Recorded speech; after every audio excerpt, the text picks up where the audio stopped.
श्री राम और गिलहरी की कहानी। कहते हैं कार्य को करने की इच्छा शक्ति अगर मन में जागृत रहती है तो असंभव सा दिखने वाला कार्य भी संभव और सरल बन जाता है। कुछ ऐसा ही आज की इस कहानी में भी है, जिसका शीर्षक है श्री राम और गिलहरी की कहानी।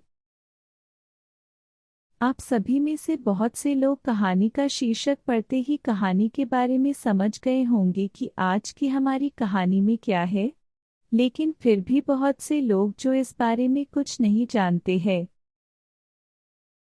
कहानी में एक छोटी सी गिलहरी जो कि राम सेतु के कार्य में अपनी भी भागीदारी सुनिश्चित कराती है और राम सेतु तैयार करने में साथ देती है, और इस कार्य के बदले में उसे पुरस्कार स्वरूप कुछ ऐसा मिलता है क्योंकि त्रेता युग से अब तक उसके पास है। चलिए कहानी को विस्तार से जानते हैं।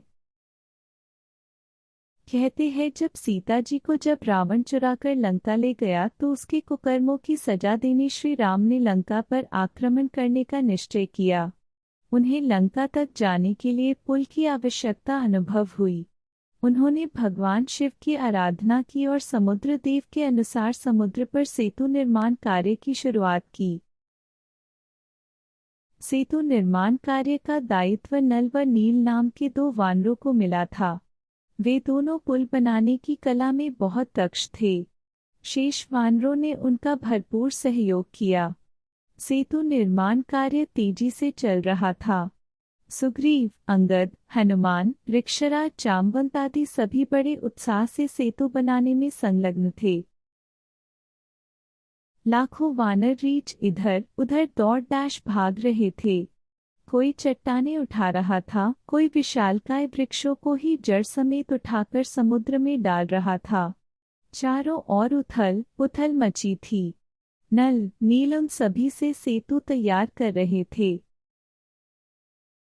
अचानक हनुमान की दृष्टि एक छोटी गिलहरी की ओर गई। वह अपने शरीर को जल में भिगोकर बालू के कण ही समुद्र में डाल रही थी और यह बार बार कर रही थी।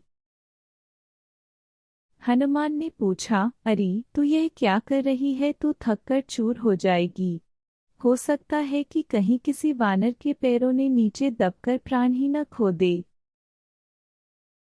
गिलहरी बोली, मैं भी राम जी के पुल बनाने के काम में प्राणपण से जुटी हूँ। मैं चाहती हूँ पुल शीघ्र बने ताकि दुष्ट रावण का जल्दी ही सर्वनाश किया जा सके। उसकी भक्ति और भावना देख हनुमान दंग रह गए। समीप की शिला पर बैठे श्री राम यह सब देख सुन रहे थे। उन्होंने संकेत से हनुमान से उस छोटी सी गिलहरी को पास लाने को कहा।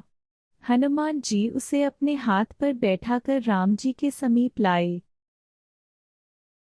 राम जी ने गिलहरी की मेहनत को देखते हुए उसकी हिम्मत और कार्यशीलता को सराहा और गिलहरी की पीठ पर अपने हाथ की 3 उंगलियां फेरी। तभी से उसकी पीठ पर 3 निशान बनते चले आ रहे हैं। यह सच है कि वानरों और रीछों की तुलना में गिलहरी का पौरुष नगण्य था, पर जहाँ तक भावना का प्रश्न है गिलहरी की भावना बड़ी थी। श्री राम ने भावना पर ही मुग्ध होकर उसे यह पुरस्कार प्रदान किया था जो आज तक उसे प्राप्त होता चला आ रहा है। हमें भी राष्ट्र कार्य में इसी भावना से कार्य करना चाहिए।